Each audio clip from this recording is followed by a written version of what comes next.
Hello friend, welcome to study wise channel. आज मैं R O की मुख्य परीक्षा 2017 के सामान्य अध्ययन का प्रश्न पत्र के अति महत्वपूर्ण प्रश्नों का हल लेकर आई हूँ। तो फ्रेंड, ये वीडियो आपके लिए बहुत ही लाभकारी होगा क्योंकि ये प्रश्न परीक्षाओं में पूछे जा सकते हैं दोबारा से। तो आप इस वीडियो को ध्यान से देखिएगा और जो भी मैं इसके बारे में इससे संबंधित फैक्ट भी बताऊं तो उसे भी ध्यान से सुनिएगा।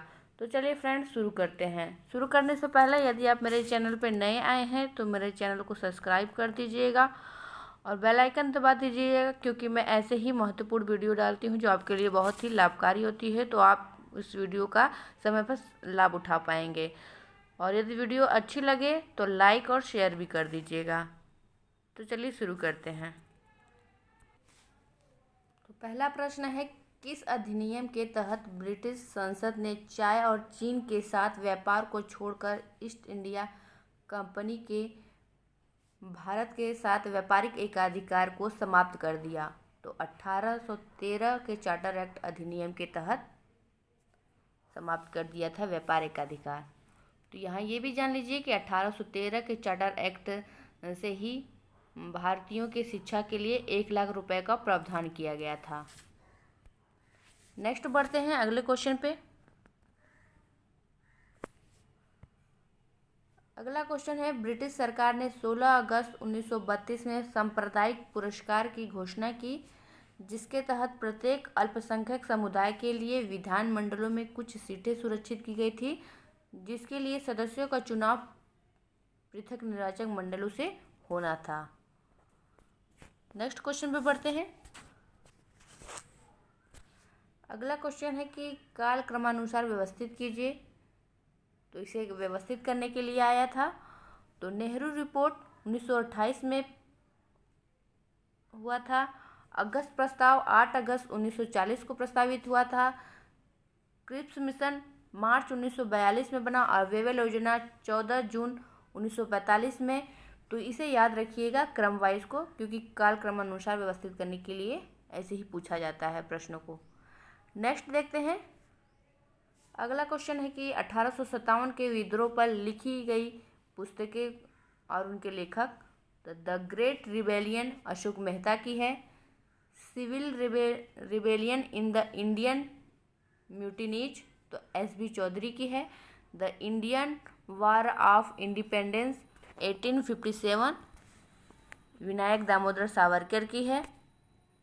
The sipahi mutiny and the revolt of 1857 आर.सी. मजूमदार की है। नेक्स्ट क्वेश्चन पे बढ़ते हैं। अगला है कि जनता की योजना अर्थात पीपुल्स प्लान एम.एन. राय की है।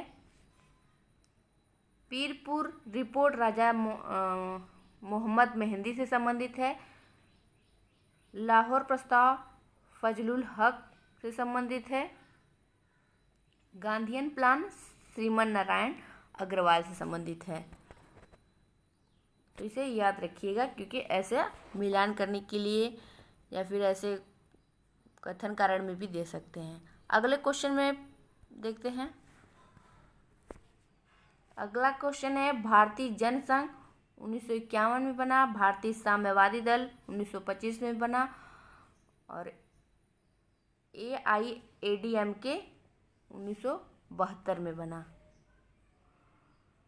अगला क्वेश्चन है कि दारा सिकों को कहाँ दफनाया गया था? तो दिल्ली में दफनाया गया था। दारा सिकों को हुमायूं के मकबरे में दफनाया गया था और हुमायूं का मकबरा दिल्ली में है तो दिल्ली में हुमायूं के मकबरे में दफनाया गया था। नेक्स्ट क्वेश्चन है कि जिंदा पीर के नाम से कौन मुगल शासक जाना जाता था? तो औरंगजेब को जाना जाता था। अगले क्वेश्चन पे बढ़ते हैं। नेक्स्ट है कि वल्लभाचार्य पुष्टि मार्ग से संबंधित है। रामानुजाचार्य विशिष्ट देव से संबंधित है। मध्वाचार्य द्वैतवाद से संबंधित है। शंकराचार्य अद्वैतवाद से संबंधित है। तो ये इम्पोर्टेंट है, इससे प्रश्न पूछा जाता है तो इसे याद रखिएगा। नेक्स्ट है कि काल क्रमानुसार व्यवस्थित कीजिए। तो दोराह का युद्ध 1532 में हुआ। चौसा का युद्ध 1539 में हुआ कन्नौज का युद्ध, 1540 में सामूगढ़ का युद्ध 1658 में हुआ था। तो इसे याद रखिएगा क्योंकि ये व्यवस्थित करने के लिए आ सकता है कालक्रमानुसार या फिर मिलान करने के लिए ऐसे।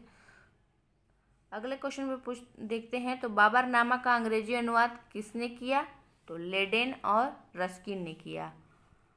और यहाँ ये भी जान लीजिए कि बाबर की आत्मकथा तुर्की भाषा में है और फारसी में अनुवाद अब्दुल रहीम खान खाना ने किया था। नेक्स्ट क्वेश्चन पे बढ़ते हैं। अगला क्वेश्चन है कि चंदावर का युद्ध 1194 में हुआ और तैमूर लंग का भारत पे आक्रमण 1398 में हुआ था।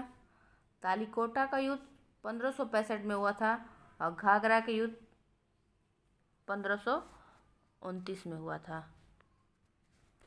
नेक्स्ट क्वेश्चन है कि सातवाहन काल में संस्कृत के साथ प्राकृत व अन्य लोक भाषाओं का विकास हुआ था, क्योंकि सातवाहन राजाओं ने साहित्य रचना के लिए संस्कृत के साथ अन्य लोक भाषाओं का भी अपनाया था। नेक्स्ट क्वेश्चन है कि डेमेट्रियस हिंद यूनान शासक था, वंश का था। रुद्रदामन शक वंश का शासक था।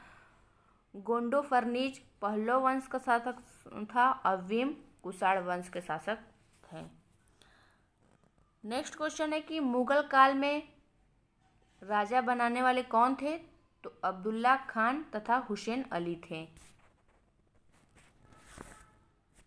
नेक्स्ट क्वेश्चन, दिए गए विकल्पों में कहाँ लिग्नाइट के भंडार हैं? तो गुजरात, पश्चिम बंगाल, पुदुचेरी तथा झारखंड में नहीं है। तो ये पूछा गया था कि लिग्नाइट कोयले कहाँ पर है, तो कौन सा गलत है इसमें बताना था। तो गुजरात में है, पश्चिम बंगाल में, पुदुचेरी में, लेकिन झारखंड में नहीं पाए जाते हैं। अगले क्वेश्चन में पढ़ते हैं। चीनी उद्योग दक्षिण भारत में अधिक विकसित है क्योंकि वहाँ गन्ने की प्रति हेक्टेयर पैदावार और गन्ने में रस की मात्रा अधिक है। नेक्स्ट क्वेश्चन है कि महानंदा, रामगंगा, गंडक तथा सोन नदियों में सोन नदी का जल ग्रहण क्षेत्र सर्वाधिक है। तो ये पूछा गया था कि किसमें सोन नदियों का जल ग्रहण क्षेत्र सर्वाधिक है, तो ये तीनों में सोन नदियों का जल ग्रहण क्षेत्र अधिक है। नेक्स्ट क्वेश्चन अगला है कि चित्रकूट जलप्रपात बस्तर जिले में स्थित है। तो ये भी जान लीजिए कि चित्रकूट जलप्रपात इंद्रावती नदी पर है और इसे भारत का न्यागरा कहते हैं और यह चित्रकूट में स्थित है। याद रखिएगा कि इसे भारत का न्यागरा भी कहते हैं, न्यागरा जलप्रपात। नेक्स्ट क्वेश्चन में है कि 2011 की जनगणना के अनुसार किस केंद्र शासित प्रदेश का लिंगानुपात न्यूनतम है? तो यह दमन और दीव का। अगला क्वेश्चन है कि अमेरिका का सुपीरियर झील क्षेत्र लो अयस्क भंडार के लिए प्रसिद्ध है। तो इसे याद रखिएगा कि लो अयस्क भंडार सुपीरियर झील के समीप है। नेक्स्ट है कि फॉकलैंड धारा, ब्राजील धारा, लेब्राडोर धारा, कनारी धारा, ब्राजील की धारा। तो इसमें से पूछा गया था कि कौन सी गर्म जल धारा है, तो ब्राजील की धारा गर्म जल धारा है और ये फॉकलैंड और लेब्राडोर कनारी ठंडी जल धारा है। अगले क्वेश्चन पे बढ़ते हैं। तो अगला है कि चेरुथनी बांध किस नदी पर स्थित है? तो चेरुथानी बांध पेरियार नदी पर स्थित है। नेक्स्ट क्वेश्चन अगला है कि पश्चिमी घाट एक भ्रंशोस्त पर्वत है।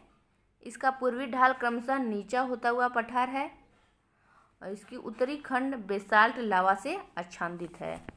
तो ये तीनों ही कथन सही था। ये कथन की तरह दिया था कि कौन सा गलत है, तो ये तीनों कथन पश्चिमी घाट के बारे में सही थे। अगला क्वेश्चन है कि हीरा कार्बन से संबंधित है, संगमरमर कैल्शियम से बना है, रेत सिलिकॉन से है, मालिक्य एल्युमिनियम ऑक्साइड से है। नेक्स्ट क्वेश्चन देखते हैं। अगला क्वेश्चन है कि कोयला, लोहा, हीरा तथा यूरेनियम में कौन सा रूस का प्रमुख संसाधन नहीं है? तो यूरेनियम रूस का प्रमुख संसाधन नहीं है। कोयला, लोहा, हीरा रूस का प्रमुख संसाधन है। नेक्स्ट है कि भारतीय संविधान का अनुच्छेद 16 संबंधित है तो कुछ वर्गों के लिए विशेष उपबंध से है ये। नेक्स्ट क्वेश्चन है कि पंचायती राज की समितियां इस प्रकार हैं। तो B.R. मेहता 1957, अशोक मेहता 1977 में बना था, लक्ष्मीमल सिंघवी 1986 में बना था और P.K. थुंगन 1988 में बना था। तो ये वेरी इंपॉर्टेंट क्वेश्चन है। अभी 16 अगस्त 2020 में जो खंड शिक्षा अधिकारी की पेपर हुई है तो उसमें ये प्रश्न पूछा भी गया था, तो इसके दोबारा पूछे जाने की संभावना है, इसलिए आप इसे जरूर ध्यान से देखिएगा, याद कर लीजिए। नेक्स्ट क्वेश्चन पे बढ़ते हैं। अगला क्वेश्चन है कि धन विधेयक को छोड़कर कोई भी विधेयक जिसे विधानसभा ने पास कर दिया हो विधान परिषद में कितने माह तक पड़ा रह सकता है? तो अधिकतम 3 माह तक पड़ा रह सकता है। अगला क्वेश्चन है कि वयस्क मताधिकार का प्रावधान किस अनुच्छेद में है? तो 326 में है। नेक्स्ट है कि परिवहन, संचार, वाणिज्य तृतीयक गतिविधियों में आते हैं। नेक्स्ट, भारतीय रुपये को चालू खाते पर कब पूर्ण परिवर्तनीय बनाया गया? 1994 में इसे पूर्ण परिवर्तनीय बनाया गया। नेक्स्ट क्वेश्चन, उरुग्वे दौर की स्थापना से संबंधित है। किसकी स्थापना से? तो विश्व व्यापार संगठन से। तो विश्व व्यापार संगठन WTO की स्थापना 1995 में हुई थी, इसे भी याद रखिएगा। नेक्स्ट है, शुद्ध निर्यात बराबर होता है निर्यात माइनस आयात। निर्यात में से आयात को घटा दें तो आ जाएगा। नेक्स्ट क्वेश्चन, अगला है कि मुद्रा एवं वित्तीय मामलों में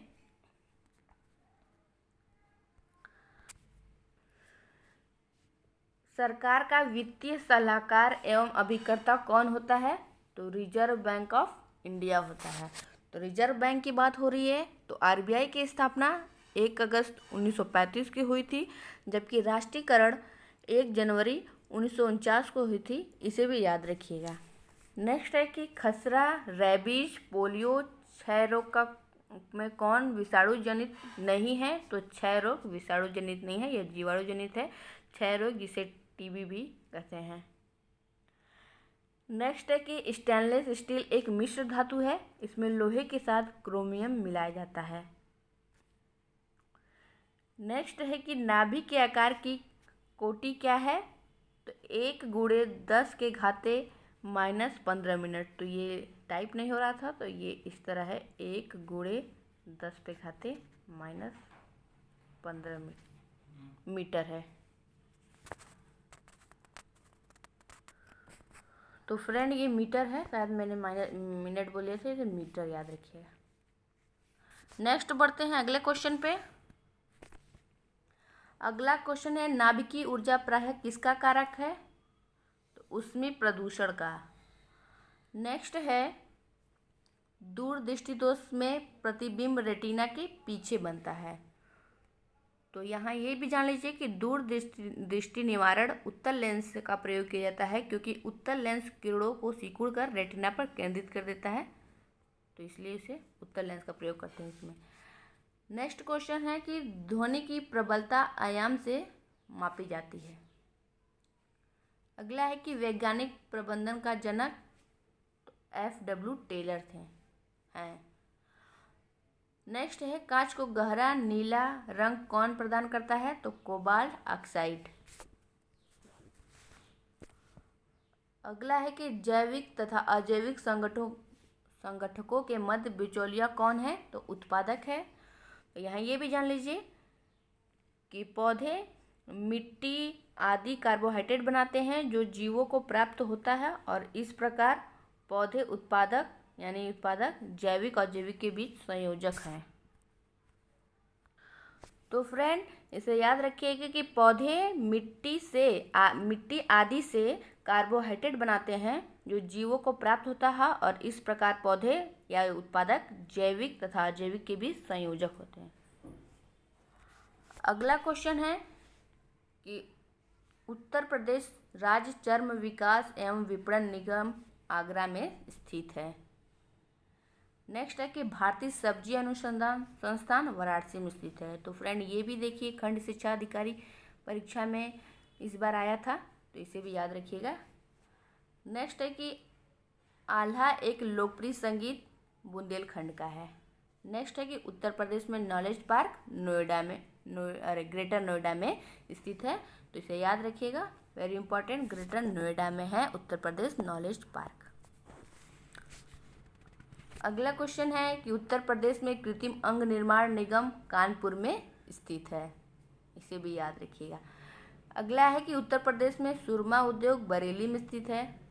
नेक्स्ट है काली मिट्टी के बर्तन निजामाबाद में है, चीनी मिट्टी के बर्तन खुर्जा में और सीसा शिल्पकृति फिरोजाबाद में प्रसिद्ध है।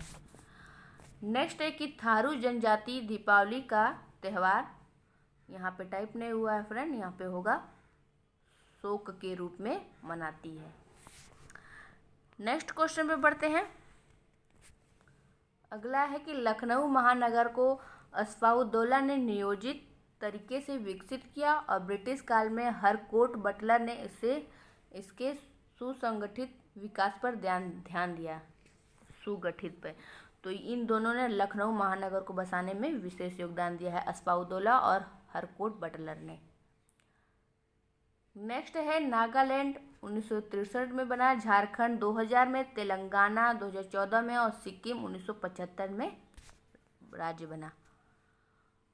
नेक्स्ट है कनिष्क की सिरविन मूर्ति मथुरा में स्थित है और बाघ की चित्रकारी प्रसिद्ध है। तो ये कथन के लिए आया था, तो दोनों कथन सही है यहाँ पे कि कनिष्क की सिरविन मूर्ति मथुरा में स्थित है और बाघ की चित्रकारी मूर्ति मध्य प्रदेश में है, जो कि वो चित्रकारी यहाँ बनी हुई है उसकी, तो वो भी प्रसिद्ध है, उसे भी याद रखिएगा। नेक्स्ट क्वेश्चन पे पढ़ते हैं।